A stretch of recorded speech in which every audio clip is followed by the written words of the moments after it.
want to talk about the risk side or the cost side of the cost benefit analysis that constantly runs in our mind. And that's my belief, right? That every action we take, every decision we make, every opinion we form, it's all based on some cost benefit analysis that we run that looks at the costs, looks at the risks, looks at the downside, looks at the positives, looks at the benefits, etc., and determines the right course of action. And we act in accordance with that. If it comes out net positive, we do it. If it comes out net negative, we don't. Now, the way we run that calculation, the sophistication in it, the ability to look at all the different inputs and weigh them effectively and do the right calculations versus maybe do it in a very basic rudimentary form with only some of the inputs, that can vary.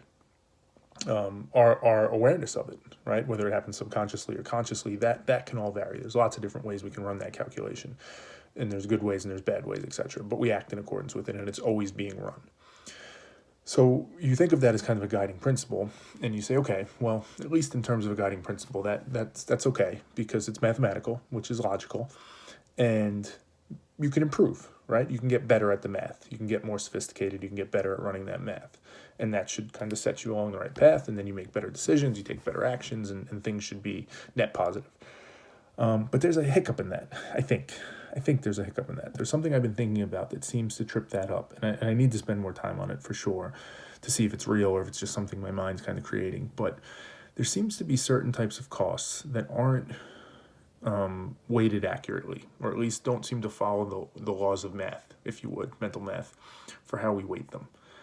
In theory, right, you're making a decision. Should I change my job?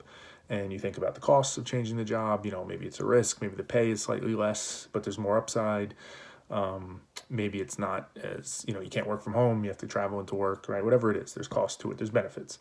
Again, more upside. Maybe the benefits, the health insurance is better. Maybe it's a better working environment. It's something you care more about. You do those, you run that calculation and you make your decision. And it should be that mathematical. The analysis should be complete. It should include all the info, analytical, emotional, feelings, everything around it. But when it comes to the process of doing the calculation, you act in accordance with it.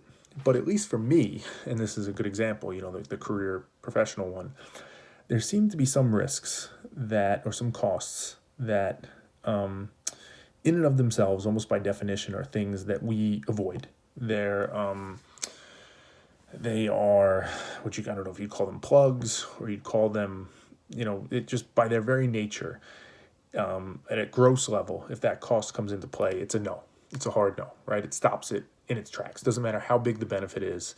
If there's any chance of that cost coming to fruition, if there's any chance of that risk playing out as such, it's a hard no, and we can't do it. We don't even let it enter the mathematical realm to see what's the value of it, how bad is it actually, and compare it to the benefits to see how you should move forward. And again, this is the part I need to spend more thinking on. I don't know if that's something that's ingrained in us, in our minds, that we are actively seeking to, conserve energy and avoid discomfort and seek pleasure. And there's certain things that are so uncomfortable and take so much energy that they feel like just complete no's out of the gate. Again, it's if there's no net gross aspect to this. If there is any of that cost, it eliminates it. So what do I mean by that? What's an example? So again, me in my professional career, I feel super strongly that the job I'm doing, the work I do, is not what I'm meant to be doing. It's not the right path for me, and I should change it. And on a conceptual, mathematical level, I can look at it and say, I understand there's some risks to changing jobs. Like I said, security, taking care of my family, paying the mortgage, all that type of stuff. But there's benefits, and those benefits I can appreciate. I can appreciate that there's a lot that comes from those things. But when I look at the cost side of it, when I think about what's it going to mean, what's the risk to doing it, it's as if I turn off the calculation at that point. I'm no longer thinking, okay, let's weigh this out. Let's be accurate with it. It's as if that fear, the risk of, not having income, having to sell my house, whatever it is, right? Not being able to take care of the family, that's too much to bear. And I can't, if there's any chance of that, I can't even consider it. But that's illogical, seemingly, right? Everything has a value. Everything has some value. Now, it's possible that value of that is so negative that it can't come into play, but it needs to be weighted out. It can't just be assumed that it's too negative. It's like, it's stocks, right? There's risks that are baked into the price. That's what drops the price, but there still is a price, right? You are still paying something for a stock, even if there's a risk that, COVID's going to impact its supply chain and it's going to tank the company and you're going to lose everything.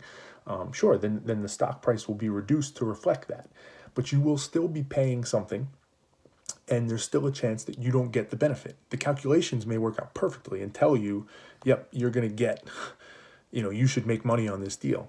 But there's always a chance. It's a probability. It's odds. The risk is there. You mitigate it as best you can, but there's always a chance that it goes south and that the worst case happens. And you almost have to consider it from a portfolio perspective and say, well, I'm okay with that. I knew that risk was a possibility. I went forward with it. It was worth the risk. Didn't pan out, though. I'm okay with that. When it comes to this situation, when it comes to these costs and the cost benefit analysis, it's almost as if my mind can't appreciate that aspect of it, that idea, that probability aspect of it, the risk aspect of it, that it may still happen. And again, my mind is saying, if there's any chance that happens, then no, then I'm not paying for it. I'm not doing it. I don't care if the numbers tell me that it should, the odds tell me that I should make out on this deal. It should be net positive. If there's a chance of that happening, any chance, or at least a reasonable chance, I'm out. I'm not doing it. And you'll lose money in the stock market if you take that approach. You'll be too conservative. You'll miss out on opportunities. And you'll be less efficient as a result of it. But our minds seem to be so geared on protecting against those types of risks that we do it. And that's where I struggle, because it's illogical and it doesn't make sense. Or maybe it does, right? Maybe that's where I need to think about it. Maybe those risks are really that bad. Or maybe we just need to better understand them and see that they're not as bad as they seem. Or maybe we need to find a situation that truly eliminates those risks. Maybe they are, in fact, that bad. I don't have the answer to that piece of it yet, but as I say, there's something about that side of the equation. There's certain types of risks, right? There's the ordinary ones, which are costs, and there's risk of it. And if it happens, that sucks. But hey, I'll do that. I'll eat that. I'll take it on, and it'll be worth it to get to the end result I want. But again, there's these pure risks, these true pure discomfort that they create, right? In that very base sense for our minds of something that's truly going to bring us pain, that we can't allow for and can't accept.